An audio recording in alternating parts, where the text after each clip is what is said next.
evening, everybody. Good evening. Good evening. We will be live. We had problems. Oh, there's our youth advisory panel. We'll let them come in. Youth advisory, come on in.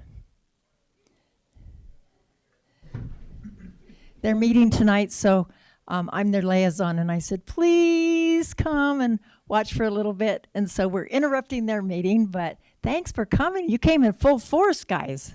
Way to go. This is our future. They have had a retreat in the last couple of weeks. I attended that on a Saturday with Barbara Opie, Deputy City Manager, and all I can say is I look forward to a wonderful year with them. They have great ideas, so thanks for being here. We had, is your time to hear from Monday night. We made Jody Andrews our finalist, and that's key because by state law, we now sit around for 14 days before we can do our next step, and that would be to hire him. So just a little thing. So we're hoping it's on the agenda September 23rd to become effective September 24th, and we are excited. We had questions in the morning group, and they were great, dealing with our employees, and Jody is forthright and honest and telling you where he's at and what he's thinking. But because of his varied background, and he has wonderful background, and I think youth will enjoy where he's been and worked, we've asked him to please just take some time and share where he's been and what brings him here today. Thank you, Mayor. Maybe I'll just stand up for a little bit first. First and foremost, thank you all for taking the time to be here tonight. I'm so heartened as Westminster's acting city manager and potential permanent city manager to see all of you take the time to come out tonight and be here. I recognize so many of you, and some I've just met tonight, and I really appreciate that you've taken the time to be here, and it shows your commitment to the city of Westminster. And I really appreciate that. I'm going to do a little bit of audience participation if I could to start with. Who this year has had to call or work with someone from our police department? Just a show of hands, just a call or exposure. So 2 or 3 people in the group. So this year, our police department responded to 77,016 calls in our community in the past year. That's actually 2023 data. Who knows how many times our community called our dispatch? So 77,000 responses, 155,000 phone calls our police dispatch responded to in 1 year. So I see our fire chief, Burke, is here. Our fire department responded to 17,033 calls for assistance this year. And this part of this statistic I find really interesting. The number of calls of those 17,000 calls for service to fire, 11,000 and almost 11,200 were for emergency medical services. So in fact, the large majority of the reason people call fire in our city is not for fire, is for emergency services. Here's another interesting statistics just before I start. How many of you have entered or used a city recreation facility in the past year? Probably a lot more. If you were counting, you would have been accompanied this year by 1,131,000 of your neighbors. That's how many visits we had to our recreation facilities in 1 year alone. And that's up, so where we are this year, this month, we're already up 5,000 over last year's numbers. So our participation and our engagement is that high. And then the last one I want to share with you is a really fun fact. This year we had the first ever Pothole Palooza in Westminster, where this was a community-based program where we encourage the community to let us know, is there a pothole in your neighborhood street? We'll come out and fill it. In 4 days, our community let us know, and we filled 2,758 potholes in 4 days. And of course, it's not only those 4 days that we fill potholes, I want to assure you of that. But 4 days we did almost 3,000 potholes. And I think that's remarkable. And then the last thing, as the mayor, you welcomed our youth advisory panel, and thank you for being here. Tremendous commitment from our young leaders in Westminster. Also in Public Works and Utilities, they coordinated 42 volunteer groups this year for Adopt a Streets program, and that was over 1,000 bags of debris collected from Westminster Street by our own community volunteers. So I just wanted to kind of ground this evening and thank you all for being part of that wonderful community and let you know a little bit about the services that we provide. So it's been asked that I talk a little bit about myself tonight, which I never do, which is probably why I've been asked to do it, just to tell a little bit about my background. First and foremost, I'm a Westminster resident. My neighbors are right here, Greg and Cindy. Welcome and thank you for coming. And I'm proud to live in the community that I serve. And I'm also very proud to raise my children here. One of my lifelong career commitments is to this goal, which is excellence in local government. And I've tried to hold that steady in my entire career. And I'll give you some insight in terms of the last few positions that I've held where I've maintained that commitment. But I do want to do more, and I want to do more in Westminster. I believe in this community. I believe in our city. I believe in our employees who I met with earlier today in this room, and I believe in our city council. The values and the strength and the determination of our elected officials to lead this city forward and the thankless hours and that go into that, I really do mean that. I remain impressed with your commitment. I've had over a decade of Westminster leadership experience. Some may not know, I've been in leadership positions here at the City of Westminster for over 10 years now. I've served 2 terms as acting city manager, the current term, effective in July of this year, but I also served as interim or acting city manager from October 2021 to October of 2022, and that was a full year in this role. So I've been city manager before. This is my second time, and I'm very comfortable with what we have to do together to succeed in Westminster. I've also served 8 years for Westminster as deputy city manager. And the way that we're structured is there's the city manager, a direct report to city council, and then beneath the city manager are deputy city managers to oversee all of the departments of the city. And I was in that role with different portfolios over 8 years for the past 8 years. I started in Westminster, someone checked my engineering ring. I started in Westminster as Public Works and Utilities Director, which was building on my career history with a basis in civil engineering. I like to tell people, especially if there's engineers in the audience, I'm a recovering engineer. And I keep those engineering traits at bay most days. My total career experience in government is 36 years, and I'm moving into my 37th year in this line of work, and I feel very confident, Mayor and Council, that I have the skill sets to continue to serve Westminster in this role. I'm going to touch a little bit on my life before Westminster, which seems like a long time ago now. Before here, I was in Abu Dhabi in the United Arab Emirates, and my role there was to, as director, was to lead the design and construction of the new capital city of the United Arab Emirates, a very massive project, a new city of 370,000 people over the acreage of 11,000 acres. And my job was to twin the existing city of Abu Dhabi with a new capital city for the UAE. And I committed 3 years to the Crown Prince of Abu Dhabi to do that. And we got a lot of that. We got all of the city designed. We got all the spine infrastructure in place and a good percentage of the buildings under construction before my term was done there. The objective of the Crown Prince, which I then used to inspire the team, was it would become the most sustainable capital in the Arab world, which I think they're still heading in the right direction. And for orientation, Abu Dhabi's twin city is Dubai. And so Dubai and Abu Dhabi are about an hour and a half apart by car. And it was a really important part of my career. Before Abu Dhabi, I spent most of my time as a leader in the city of Vancouver. That's Canada, Vancouver, not the Washington one. The Canada one's a little bigger.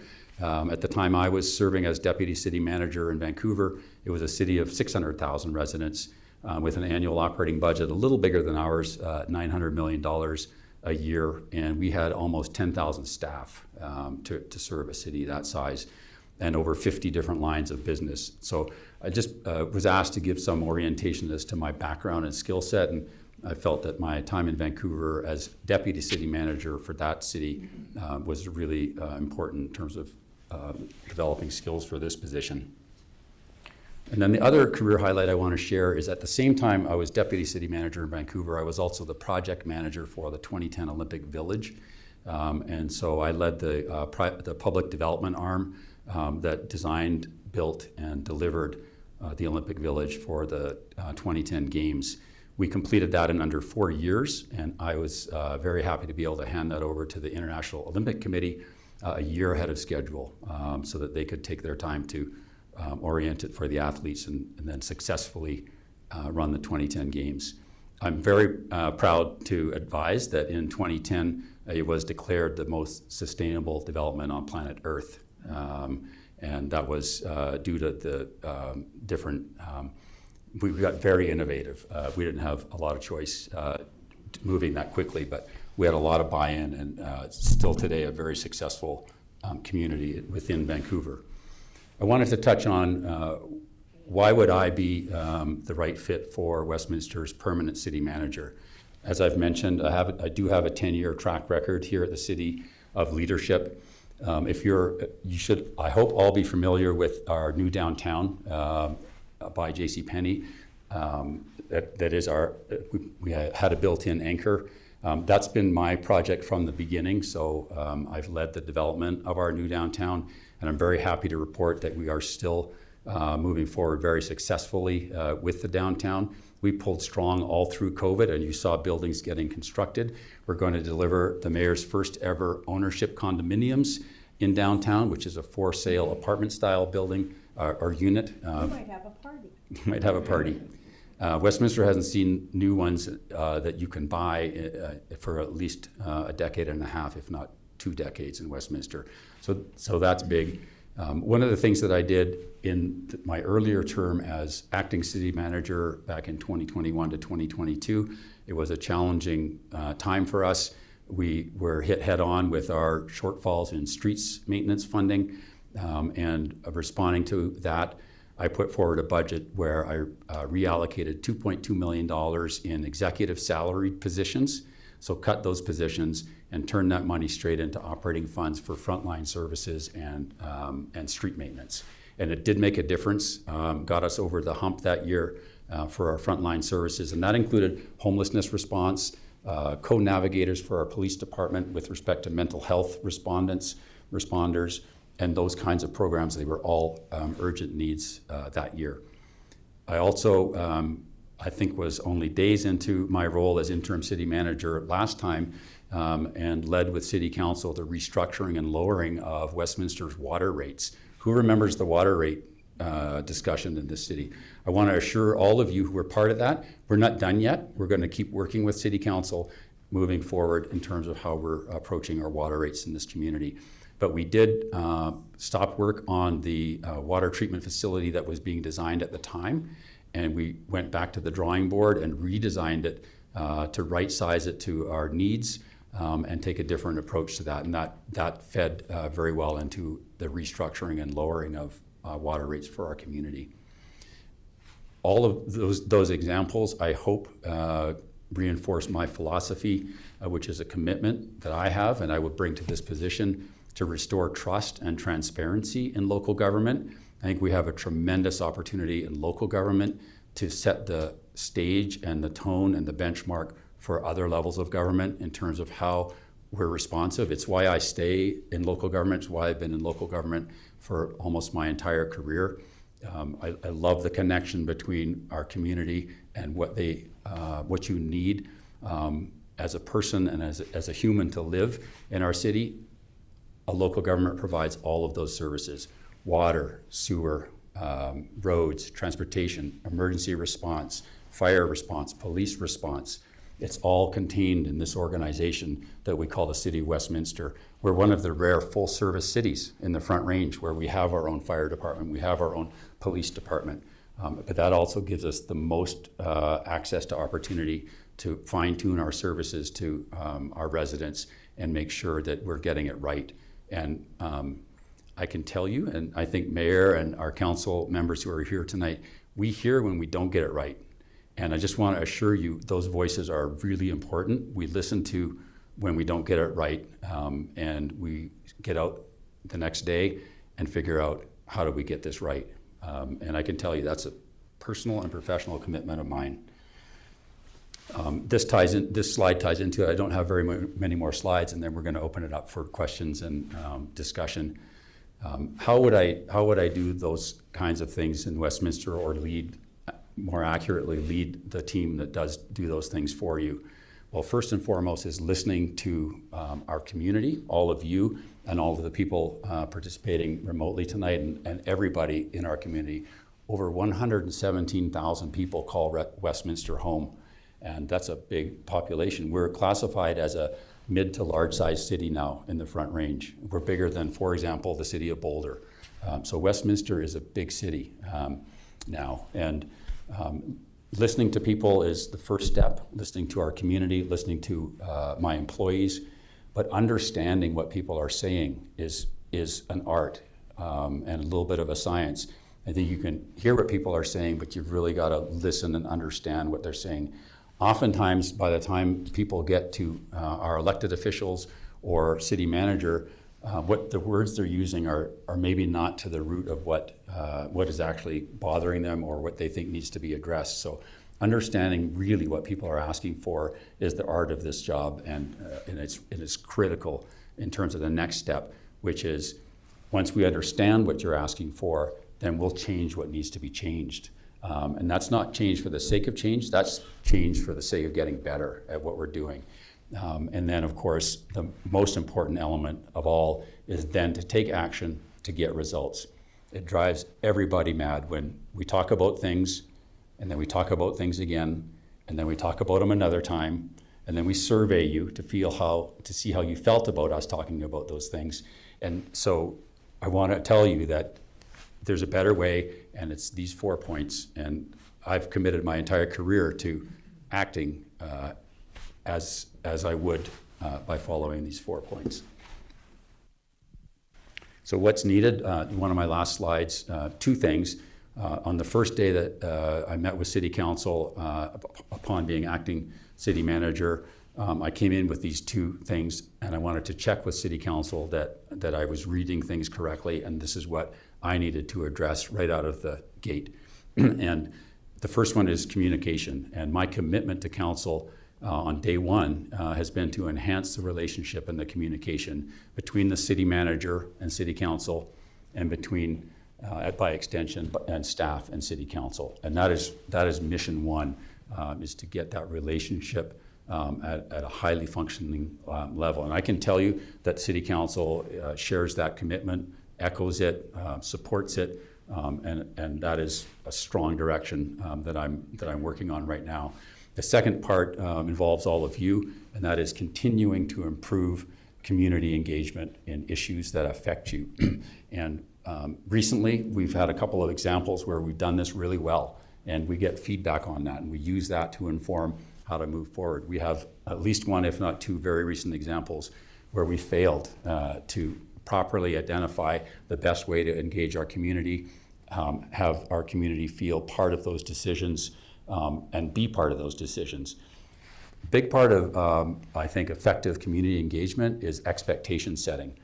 I think if you've been involved in one of those issues in this community, you'll know that there are very few conflicts or tough issues to resolve where at the end of the process, there will be 100% buy-in to that decision. People will often come in and on any given Monday night, there are people on this side of the issue and people on that side of the issue. The most important thing is for people to understand that they're going in to help staff and City Council make an informed decision, the most informed decision that they can, and that's the expectation that I'm talking about. we'll set an aspiration for a unanimous consensus by the community on that informed decision. But I hope that all of you would agree that a good outcome for local government is that your council, your city council, has made an informed decision, and that you understand the trade-offs that went into that decision to get to that point. And from my perspective on a tough issue like that, if you come afterwards and say, you know what, that's not what I wanted, that's not the outcome I wanted to see, but it was a good process, and I get why the decision was made. And that's, to me, a successful outcome. Again, the aspiration would be you come in and say, wow, Westminster nailed it again. That's a great outcome. That would be ideal. So that's the aspiration, Mayor. My closing statement is a little bit of a recap from some of the things that we talked about earlier. One of the things I want to start to and emphasize is that I understand that I need to earn the respect and trust of the community I serve, as well as the employees I lead. And for those of you in this room who already trust me, I thank you, and I thank you for your support. And just be assured that I won't let you down. I'm going to continue to be the same person I've been over the last 11 years in our work together, and you can always count on that. For those of you who don't know me, know that I'm committed to earning your trust, and that I'll use that, and that will weigh very heavily with me as I move through the responsibilities of this position. And together, and I don't just say this, and for those of you who know working with me, I hope this echoes true for you, that together we'll lead Westminster into a thriving future and be that shining example of excellence in local government. And that's all I have, Mayor. Two quick things. He does know how to ride a camel, but tell him, I just love your, the desert. Tell him about the desert. Oh, thank you. Earlier in our staff session, from 1 to 3, thank you for joining us tonight. Good luck with the rest of your meeting. Our youth advisory panel is leaving to go upstairs and continue meeting. Thank you. This question came up earlier in the staff panel that I had, and that was, what's it like? Give us some example or insight into what it was like in your international work. And I picked a non-work example, actually, which is that on the weekends, I would often go into the desert and camp in the Arabian desert. I could deflate the air out of my Jeep tires and drive out into the desert and camp in the sand. And for most times of the year, except summer, you can sleep right on the sand. There's no natural predators in that area that are going to hurt you. The sand is body temperature. And at night, because it was so hot during the day, the sand hums and it sings, actually. It makes a singing noise. And depending on where you are, that singing is different. And the locals, the Bedouin, who will be moving through your camp at 3 a.m. with their camels, they follow the singing as a way to guide them in the dark because the dunes have different singing sounds. And that exposure for me to that different culture was really powerful. Part of my experience in Abu Dhabi really opened my eyes to the importance of diversity in our own community and how to value different experiences. I lived and worked in a Muslim Arab world for 3 years. One of the first things that I figured out that I needed to do right away was to learn how to speak and write Arabic, which I did. And I learned how to communicate and present PowerPoints to the Crown Prince's court in full Arabic.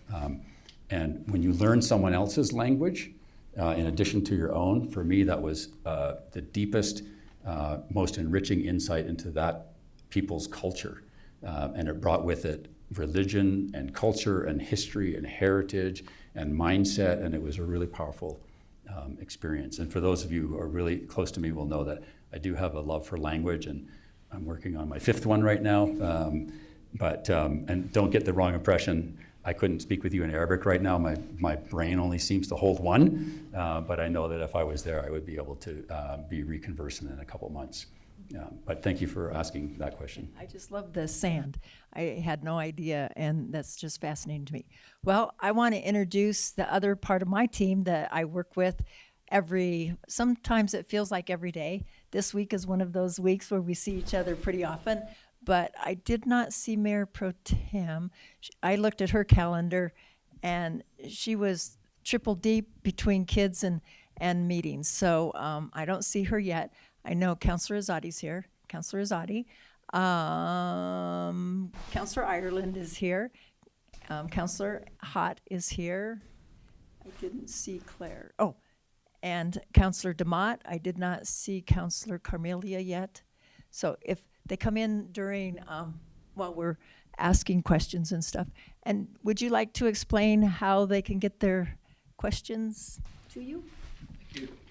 Good evening. My name is Larry Dorr, Deputy City Manager and Chief Financial Officer. I'm assisting the Mayor and City Council with these events tonight. We had a portal open and the Mayor received all of those questions that were received electronically by a cutoff.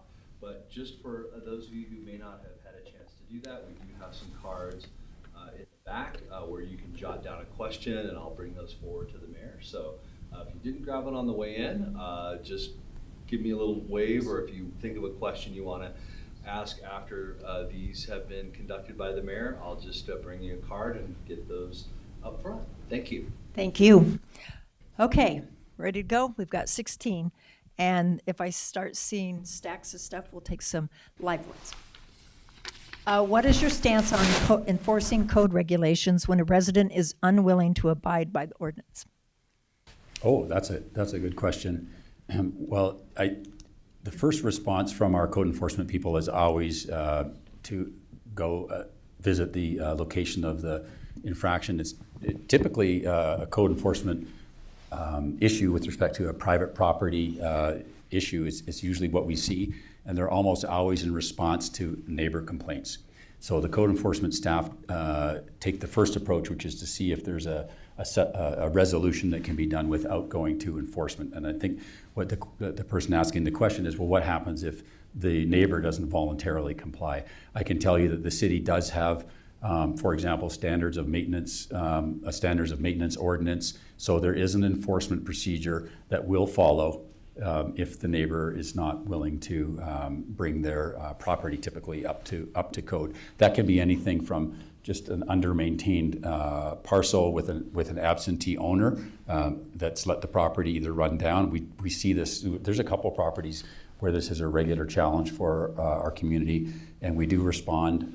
We get a hold of the owner right away, and then there's a requirement to address that issue, or the consequences keep stiffening. And I think we have a very good balance. I can tell you as city manager, the kinds of complaints that rise to the city manager's office are those that staff has usually been or typically been unable to resolve.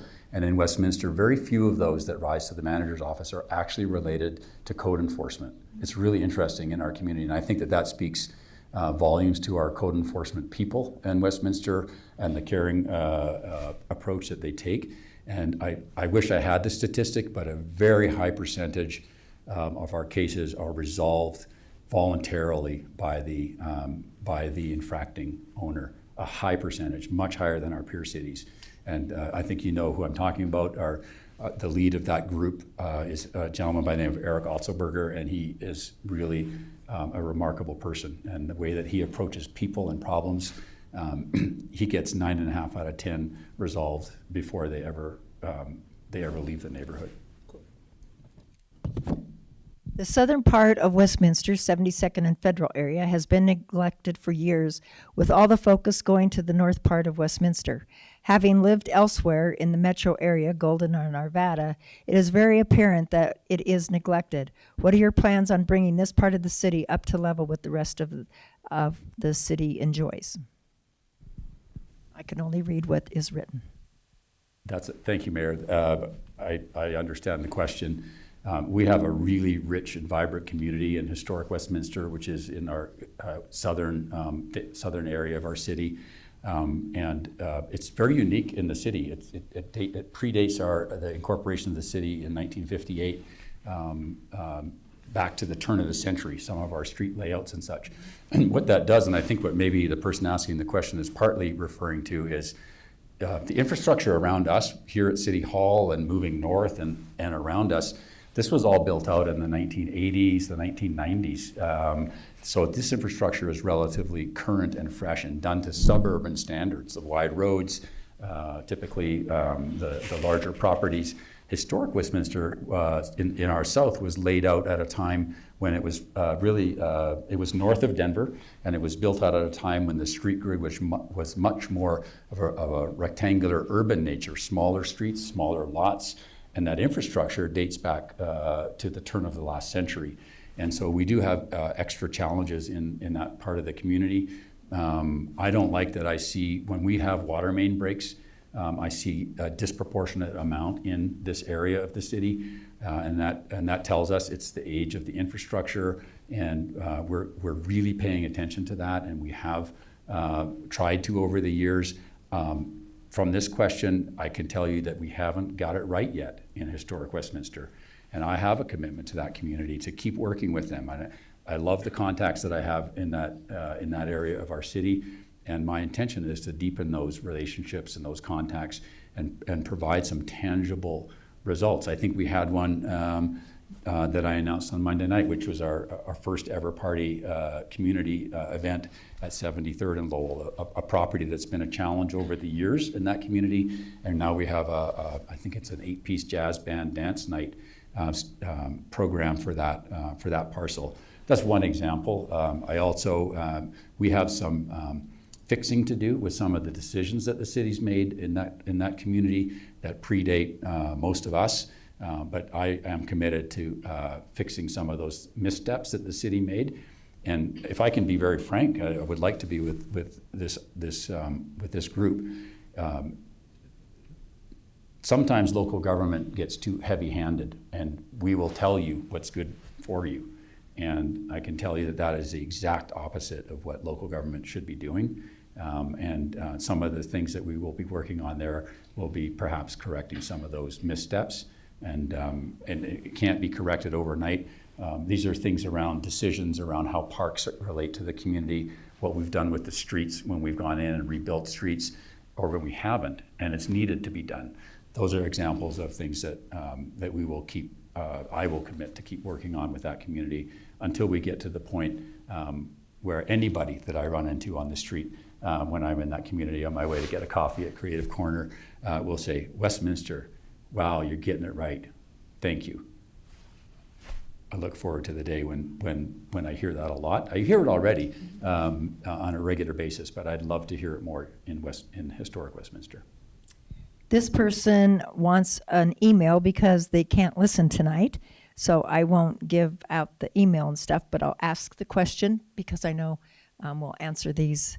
What do you see as the future for Westminster?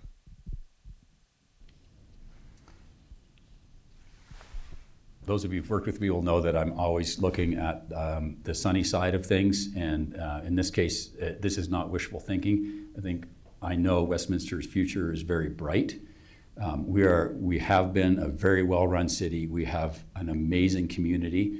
We're nearly built out, so we're well past those development pressures that some of our neighbors like Brighton are experiencing. We're in a different stage of evolution in Westminster. If you think of, I'm a farm person by background. If you think about a milk bucket, we're working in the cream in that bucket now. We're not filling the bucket with milk. We're not deep down in the bucket. We're at the top. We're working on being even better at what we're doing and how we work with our community. And I truly mean that. We just received yesterday confirmation of a revenue bond issuance of in excess of $200 million. This is where we go to the bond market and we say, with council's authority and direction, we go to the bond market and say, we need over $200 million to fund this, to fund city priority projects. And the bond market responds. Our response to that far exceeded what anyone else around us has got on a bond result.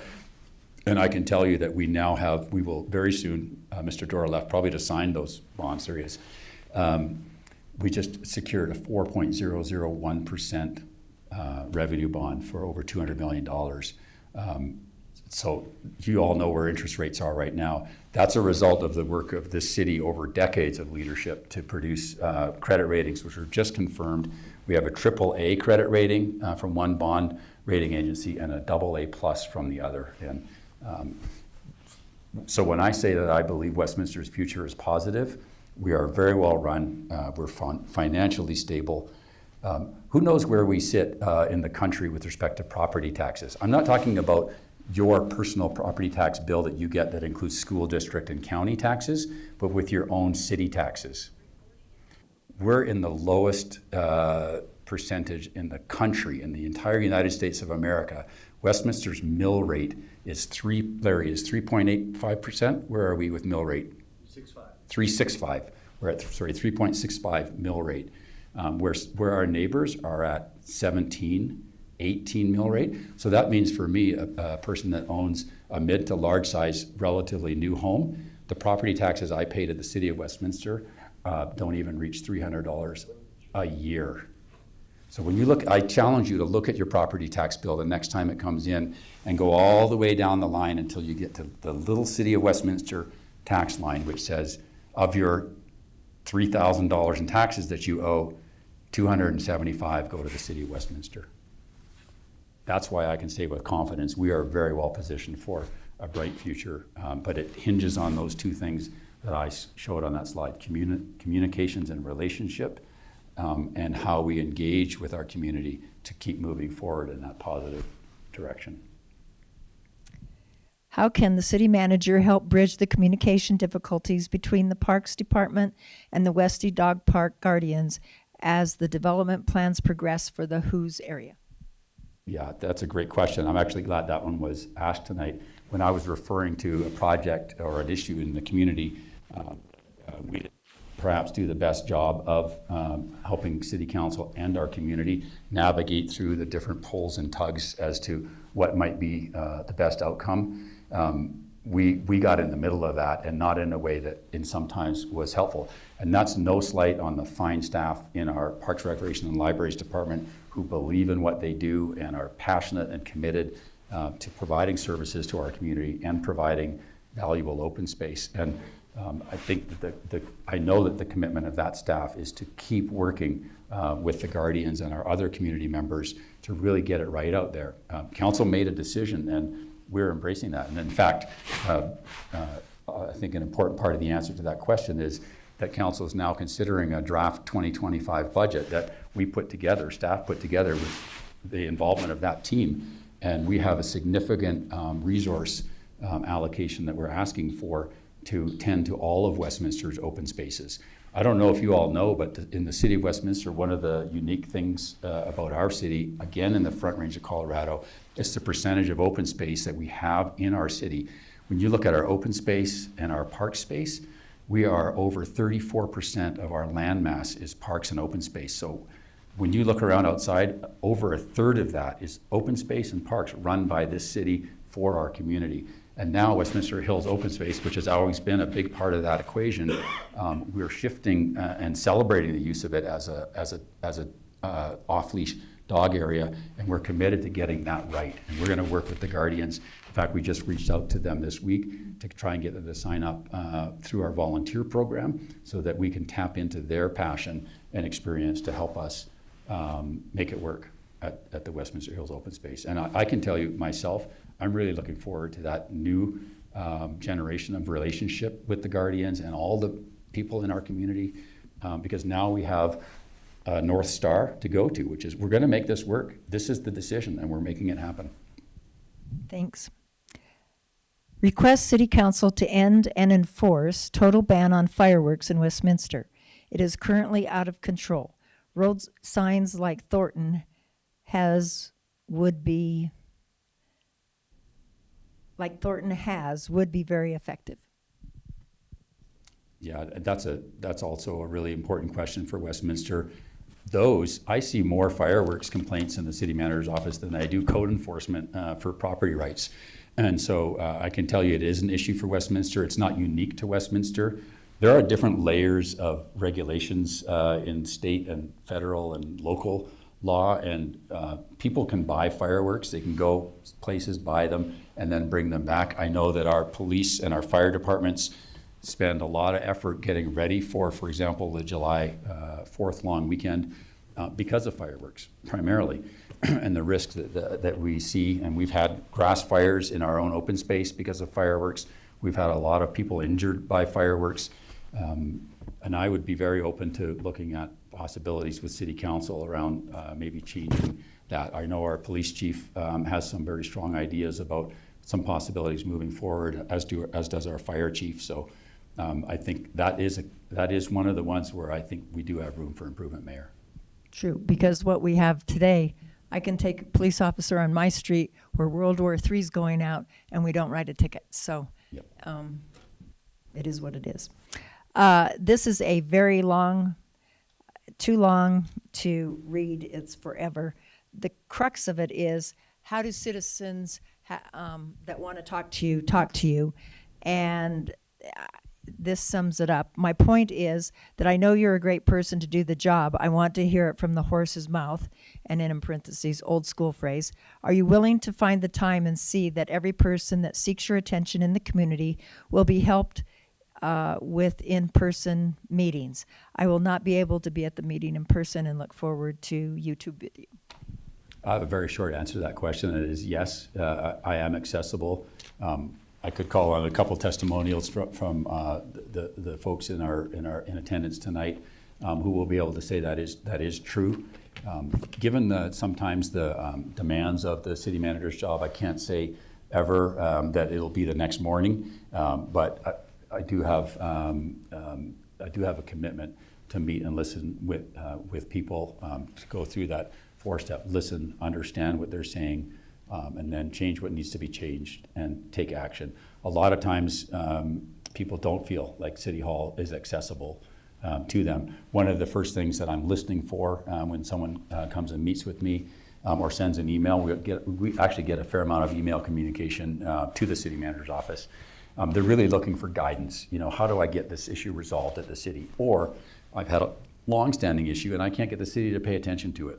Those are usually the two reasons that people try and get a hold of me. So yes, you just reach out to my office. We'll make my contact information available. I'm very easy to get a hold of. There's only one Jody Andrews at the City of Westminster.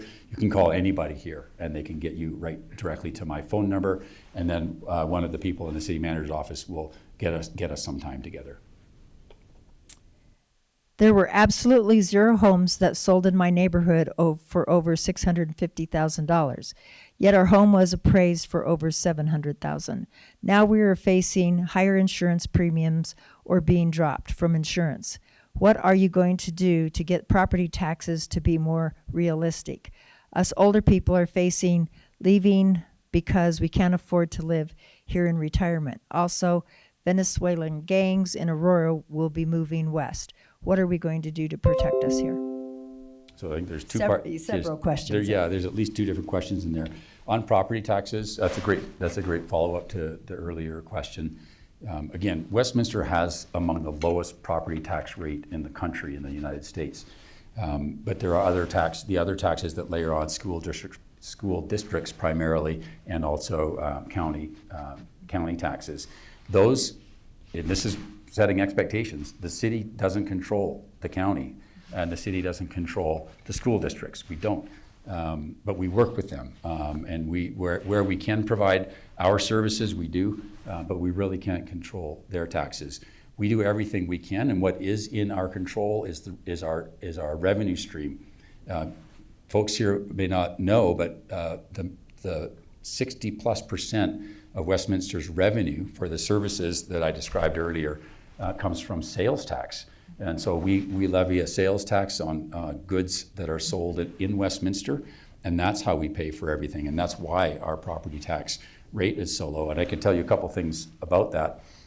So keeping that downward pressure on property taxes through sales tax, through our sales tax. Just before COVID, we won a very important court case where we won the right to collect sales tax off internet sales that were occurring in Westminster. So when you talk to our Chamber of Commerce and our local businesses, they were at that time saying, please help us. We can't compete with Amazon and such. And on top of that, we have to pay, our customers have to pay sales tax, but they don't, and they're taking the bulk of our business. So that was a major leveler that the city was successful at achieving. And when we went through COVID, I don't know if everybody knows this, but our revenues went up during COVID and have stayed up very gradually, But where other cities around us were in budget deficits and laying off hundreds of staff, Westminster was strong through all of COVID because of the strength of our revenue streams, and we keep diversifying those revenue streams. So, although I wouldn't pretend that we can influence the bulk of where property tax raises are coming from for our own residents, I can tell we're doing what we can, which is to get our revenues from elsewhere and not raise your mill rate. We haven't raised Westminster's mill rate in, Mayor, you can probably help me with this, at least 20 or 30 or 40 years. At least. Yeah. It's been a long time. And I know people from Minnesota come and drop their mouth open because they're so used to paying $4,000 and $5,000, and yes, our major piece is the schools, but theirs was property taxes for other things. So it just depends on how they do it. So you're here, you heard it, how our property taxes work. So you need to help educate neighbors, because every school district is having an issue on their ballot that affect our borders. So it means taxes will even be more next year, but not because of what the city asked for. Ours hasn't changed. This is what will you do differently if named. You have been named as a finalist. So then what you accomplished during your terms as interim city manager. Do you think that's a reference to my last term or current term? I think Sorry. both. A little bit of both. Yeah. Doesn't really say. It's vague. I would like to answer that, with something that I talked about a little bit earlier, and I think was to come straight in with City Council and really tell you where I thought we were at, and where I thought we needed to make some changes right away.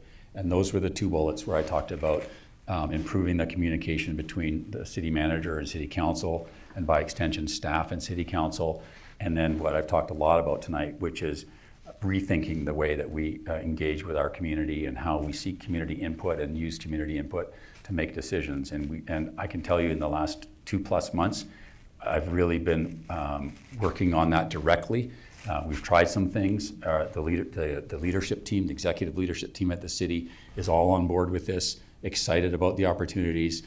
We spent 4 days together 2 weeks ago as a leadership team talking about how to lead the city forward in a different and from our perspective, a bolder direction that talks to the things that I've talked about tonight. And with your two bullets, I shared with the employees today, from day one, I can just testify to myself, for myself, that the change was huge, just in communication. And so I saw an instantaneous change. And the other thing for council was we don't want hiccups. We want it to be smooth. We know we have a leader here. It's the reason we went internal. Why go looking for 6 months, 8 months, and know where our hearts are and where we wanted to go? Just we're doing good things. Do it without a bunch of hiccups, and you have the leadership to do that. And with the two missing pieces that you put in there, things will start to be very good. So, how do you plan to support local and small businesses in Westminster? Appreciate the question. So how do I plan to support local and small business in Westminster?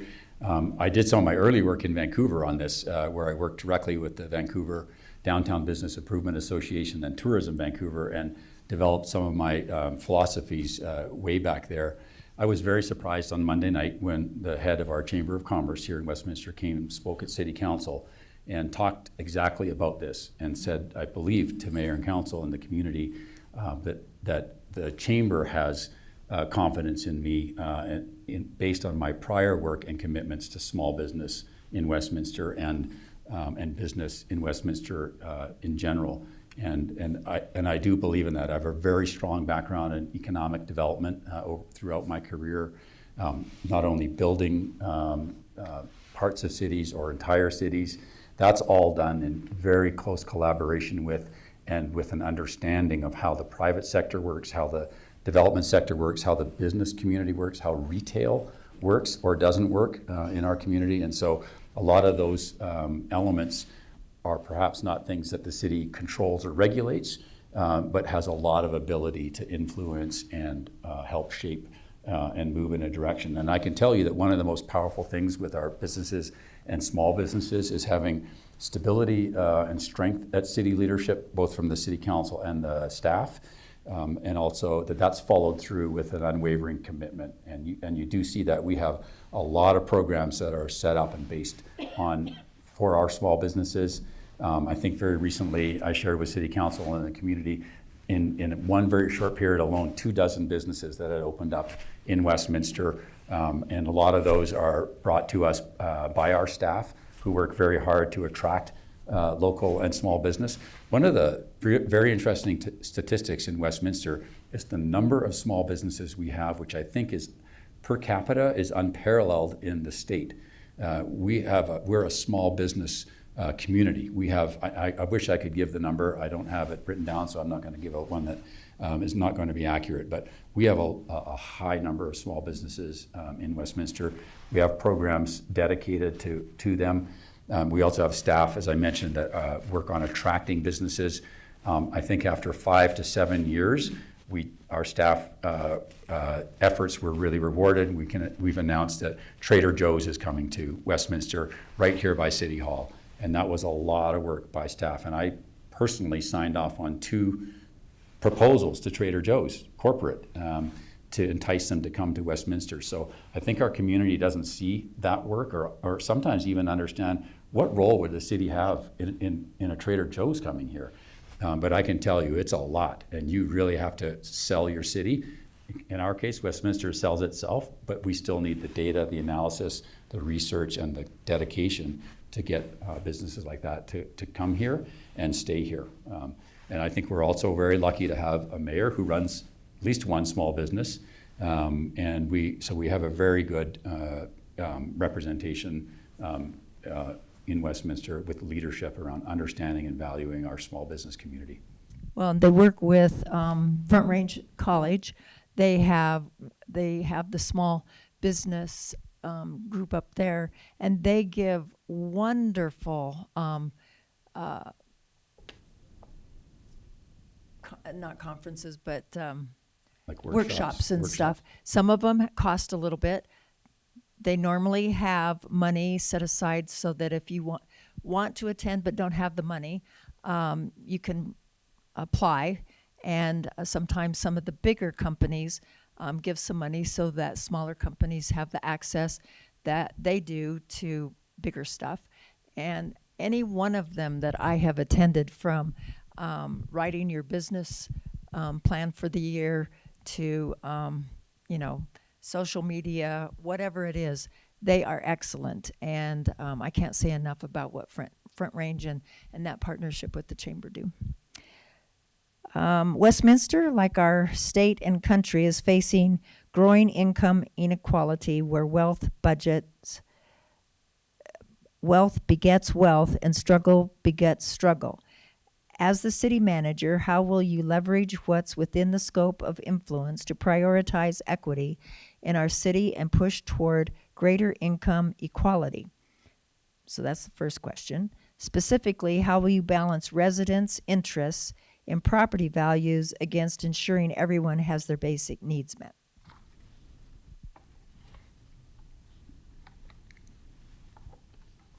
Yeah, those are really good questions.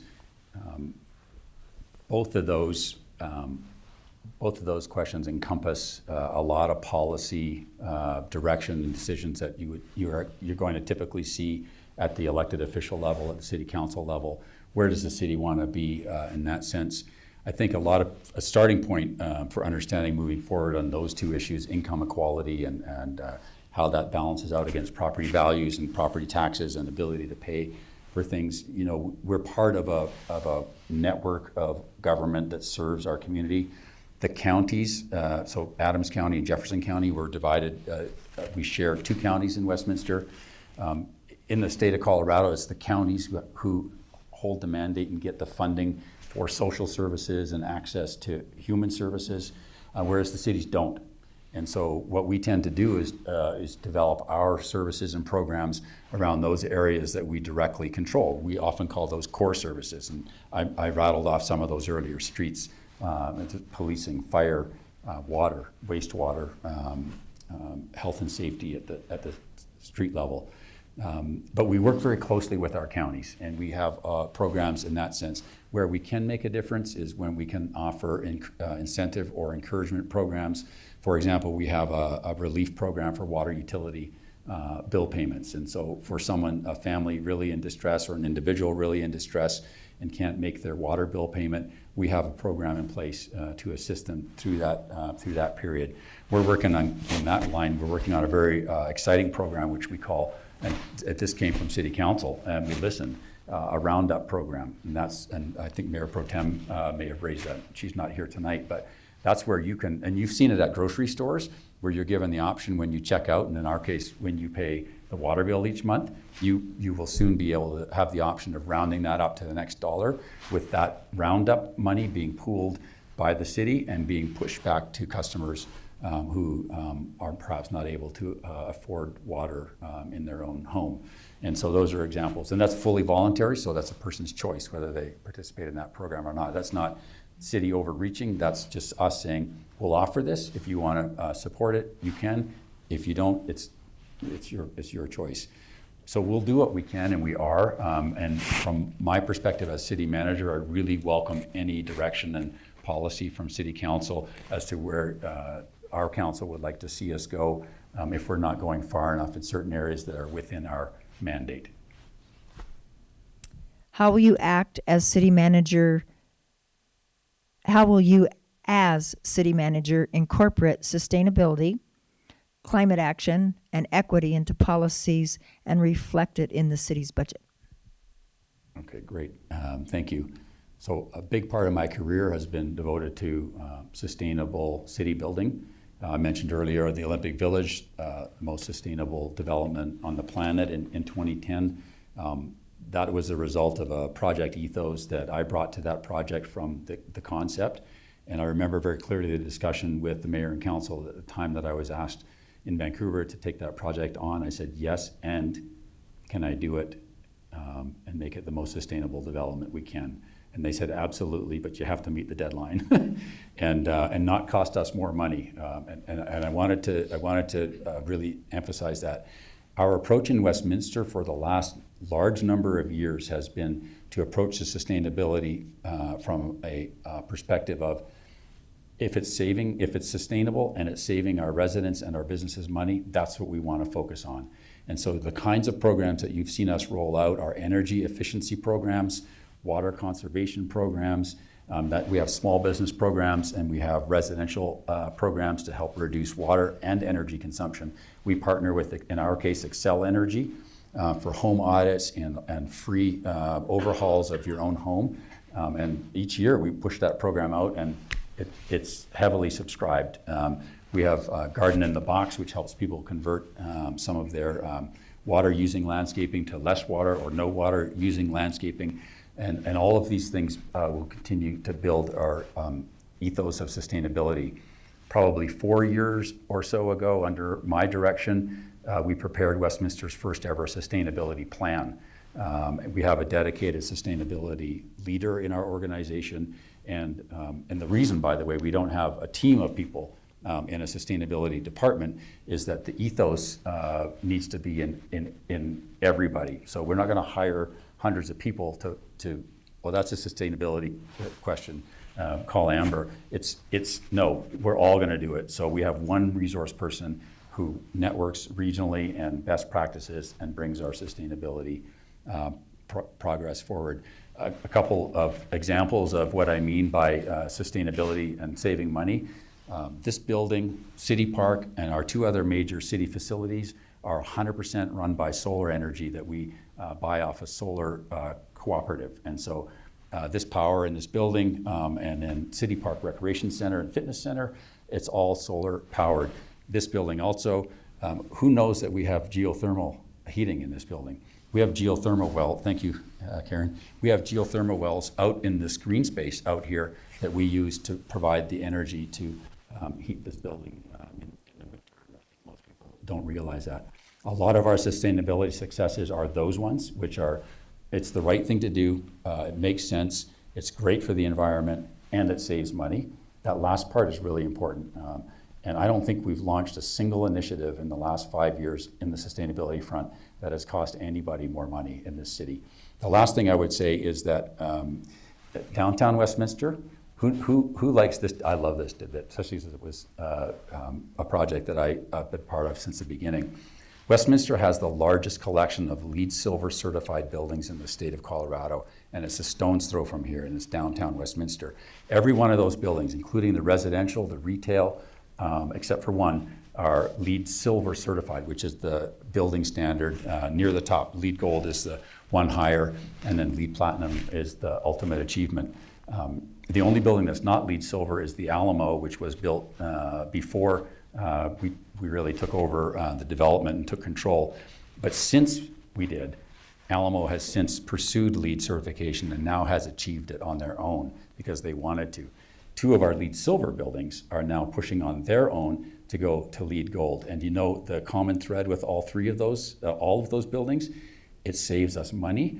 And most importantly, on the affordability side, it saves our future residents and businesses money. So when our people move in to a LEED Silver building in downtown, their power bills are lower than yours, their water bills are lower than yours, and their home environment is much, much healthier. There's no forced air like in this room that's either pushing too hot or pushing too cold. And if you have someone with sensitivities around breathing, it's not pleasant. LEED Silver, you don't feel the air moving. So those are, and it's just naturally the right environment for humans to thrive in.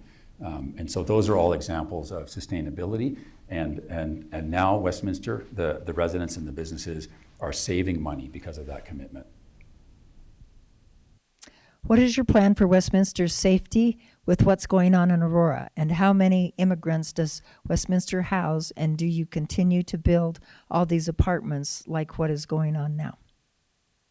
Yeah, that's an important question. And that's definitely touching on a regional or statewide issue. I can tell you that I've had many meetings with our Chief of Police, Norm Harbert, to talk to him about what we're seeing in Westminster. And what we're not seeing is what's described in that question in Westminster. We have a very proactive police department. We have a very strong focus on a lot of the things that I talked about that we also do in code enforcement, which is proactive work with our communities and our neighborhoods. In my slideshow deck, I had some images. Those were very recent images of our police officers interacting with our youth through our school resource officer program, interacting at community events, National Night Out. And those are just examples of how our police work at the ground root or grassroots level with our own community and are very aware of any negative trends that may or may not be developing. And I'll mention a few specific ones that are actually supported in Westminster by data. But this at this time is not one of them. I know that our city council has discussed crime in Westminster with respect to issues like that one. And we are working on a study session where our police chief will come in and work with city council and going through what Westminster is seeing for crime, where that crime is happening, and where it's coming from. And that will be very helpful. It's different, I think, than perceptions maybe that have been building outside of Westminster, because Westminster is a safe community. Our police will be the first to tell us we've got problems. Many of them are actually ours, are motor vehicle related, red light runners, non-licensed vehicles, non-license plated vehicles, and street racing. It's just, in case you don't know, Westminster City Council took a very strong leadership role, and we changed the laws in Westminster around street racing, such that now our police officers are able to impound a street racer's vehicle. What our police found was that infractions against the driver just weren't sticking. They weren't sticking in court. They weren't sticking on the person. They'd go right back out the next day in that car they have and race back up and down Federal or Sheridan, or you'll all be able to tell me the streets that they're on. we changed things in Westminster to go after the car, because that's actually what the street racers care about. And so we actually have one in our own court right now going through the system where the car was taken away. And is that person street racing right now? No. No, they're in court trying to get their car back. And so that's an example of some of the crime issues that we're dealing with. But my commitment will be we'll get a session with our city council, which you all can participate and listen to and send comments to and ask questions about where's Westminster at with crime. My closing comment on that is with the leadership and support of City Council and my earlier work as interim city manager and some of the proactive work with our own police union, we now have probably the lowest vacancy rate of any police department in the Front Range, where we used to be among the highest vacancy rate coming out of COVID. We're now among the lowest vacancy rate, which is very rare. When you look at our neighbors, they're still running double-digit vacancies in their police officers. That's not the case for Westminster. And I can tell you that our judge, Judge Lontine, has actually come in and told us my workload is up because we have more officers on the street and we're getting more infractions written up. And this is around the consequence side of crime in Westminster. So I want to assure the community our police department are professionals and they're on it. And we'll come in to City Council and give you an update on, the chief will give you an update on where we're at with crime. The next question fits right in. Mr. Andrews, what can be done about out-of-control street racing and/or unlawful exhibition of speed that is happening on the roadways in Westminster? What will be your directive to the police department and court to monitor and increase enforcement and prosecution for engaging in these extremely dangerous activities? There's a chance I may have just answered that question. Again, all those things. The City Council of Westminster took strong action and changed the laws in Westminster for our officers to be, and this was in response and consistent with what I put up earlier, right? Listening to our employees. We were hearing, we just don't have the teeth out there, right? What if there was a world where we could impound this person's car? And we said, wow, we better look at that. And City Council supported it, and that is the case in Westminster now. And what we know about the community, and this comes from the chief and the officers who are out there dealing with this right now, is that it's a very highly connected community. They know what the laws are in different jurisdictions. They know where it's easy to get away with this and where it's hard to get away with this. And I'm advised that the word about Westminster has already changed, which is you go to Westminster, there's tough consequences. Not that we want to drive this problem to our neighbors, but it's local government, and our commitment to local government is to our community and to be responsive. And we haven't got it nailed yet. Our police are out there every day dealing with these issues. And we're listening to them and taking feedback, but we will, if we need to come in with another suggested tool and one that will work, we'll do that. But right now we do have a brand new tool and we're trying it, and we've got a case before the courts right now with one of these racers' cars. Why are Westminster Police allowing illegal immigrants to drive unregistered cars with no plates or insurance in Westminster?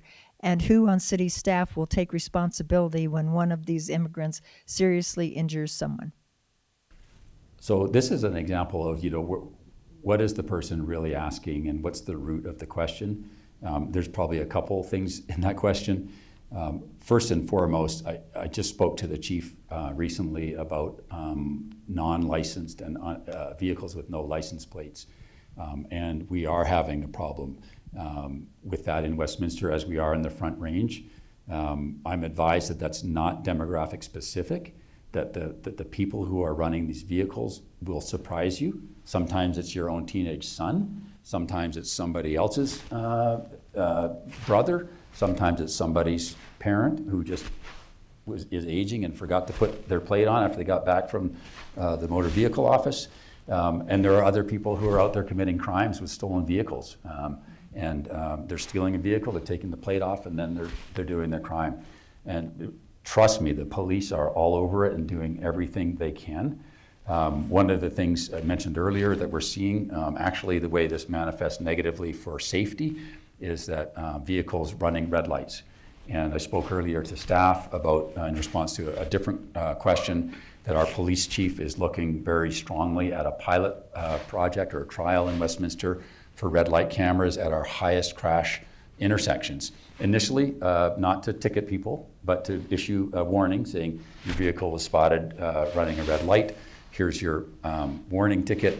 But then for us, gathering that data and finding out, would it really make a difference to our safety to have, in this case, red light cameras. Red light cameras don't work if you don't have a license plate, or they don't work very well. We can get an image of a vehicle and know where it traveled while it was committing these crimes or infractions. But know that we're working very close. I'm working very closely with the police chief, and I can assure you that he is after, and the people on the street are after these cars with no license plates. But I'll assure this community, the data does not support a demographic trend in those people committing those infractions. It can be anybody. There doesn't seem to be a profile there. I have lived in Westminster 28 years and recently have become frightened to take daily walks around my neighborhood, as I and my husband have been repeatedly followed and harassed by homeless people. What will you do as city manager to ensure safety of the citizens who live here? Enabling these homeless people is leading to the decline of our once beautiful city. Okay, good question. There's a couple things I would like to talk about in that question. First and foremost, any community member who's feeling unsafe or threatened for any reason, call our police department. They have a saying in police, which is, we'd rather you called us ahead of something than us coming after something. So please just call police if you're feeling threatened or unsafe. And I heard that theme come through in that question. So don't hesitate. Our police will want to come and respond and assist with the situation so that you're safe, your family's safe, the neighborhood's safe, whatever the situation is. It's a lot of different potential things that can be happening. With specific reference to our homeless population in Westminster, we have a very well-established protocol for working with our homeless population and the neighborhood in which they may be. And it's working very well. A lot of other cities are looking at what we're doing. There's a difference between whether there's a homeless person on private property in the city or on public lands. And the law says we handle those things differently. If it's your private property, again, you just call the police if there's an unfortunate incident, and they will come and that will be a trespass issue. That's very simple. That applies to anybody coming, homeless or well-housed, showing up on your property. The other one is with respect to city lands, and we have a protocol in place, and we have resources in place, more importantly. So the staff responding will have a homeless navigator that shows up with our responding staff, and that homeless navigator is a portal to resources. The important part of that is the resources are offered, and the person is encouraged and supported in accessing those resources. If the person doesn't access those resources, there's a period of time, and then that person can then be trespassed off of public property. So a longer response, and sometimes we hear about that in the manager's office. Why did it take you 3 to 4 days, or 5 or 7 or 9 or 10 or 12 days to remove this homeless encampment off of a city park? Well, there is a process to follow, and it's a very human condition-oriented process that first and foremost is seeking assistance for the individuals involved in that homeless experience, but ultimately be responsive to the community and restore that public space for use by all. That's the program that we have in Westminster. This next question isn't for you. It's meant for you, but you had nothing to do with anything, so I will take it. How much influence did you have on the removal of the prior city manager? None. It's your city council that makes those decisions. He had nothing to do with anything, so it was totally council, and we wish Mr. Freitag nothing but the best in his endeavors as he moves forward, and we're just trying to move forward for what's best for the city. What do you have? Question, ma'am, and then they'll be ready for move delay. And then we can meet and greet and have some buntinis. will you do a State of the City address for the citizens? Oh, that's a good question. That's actually what you think first. We just did, the mayor and I just did a State of the City address for the Chamber of Commerce. And I'm wondering if this is asking if we would do something maybe is not chamber specific, maybe for our general, Maybe just something that they don't have to pay for lunch. maybe something that they don't have to pay for lunch. There we go. Hey, I think that would be a great idea if you're up for it. Yep. We could We put something could together. tag team. Yep, okay. All right, we'll do it. Anything else from anyone? I don't see any more white pieces of paper. So let's go, and you can still talk to Jody, but I know there's some good refreshments out there, and it can energize us before bedtime. Thank you for coming. Yeah, and if you'd like, I can go out there so that you can partake in the refreshments, and I can mingle around outside if anyone wants to ask questions or do follow-up, or feedback is always welcome. Please believe me. May I close? So one of the things that I ask of staff, and I actually do have an ask of you, and that is, as we go through this journey together, please don't let me fly blind as your city manager. If you see something out there that doesn't add up with what you heard tonight, please reach out to me and let me know. Because if you don't, I have no idea what's going wrong out there, and neither does the city staff, neither does mayor and council. So you've got to let us know when you see something that doesn't match what I described. Again, that avenue it's a two-way communication. I'm doing way more talking tonight than you'll ever hear me do again, but it's two-way. Trust me on that, and believe me that I do want to hear what you have to say, and or any of the city staff. Really, we have a lot of people here that all of our people are highly committed to getting it right for our Westminster community. And it doesn't, again, mean a unanimous outcome on all tough issues, but it does mean that we'll make our informed decisions together and move forward. So you've got to keep us informed, though. And we'll do everything we can to create pathways for you. One of the things I'm very interested in as city manager is, what are the pathways for that kind of feedback that work for you? We're trying a lot of things. We've got 4 social media platforms. We've got emails, we've got phones, we've got town halls with city council. We're trying a lot of different things, and we're trying to keep our finger on the pulse of what works for our community. So please let us know, and let me know, and then we will do more of those things and less of the ones that either you don't like or just don't seem to work very well. And we've been adjusting over the years based on feedback and such. So we don't get a lot of positive response when we survey, which is interesting. But we get a lot of positive response when we do town hall formats. We had a great one, public safety, so police and fire focused, at Fire Station 1, where we had breakout tables. That seems to be a format. And we had some room for improvement on that, positive feedback, which was great. So we'll tweak and adjust the next one for the community and council. But just keep that feedback coming. It's really valuable for us and for me. And thank you.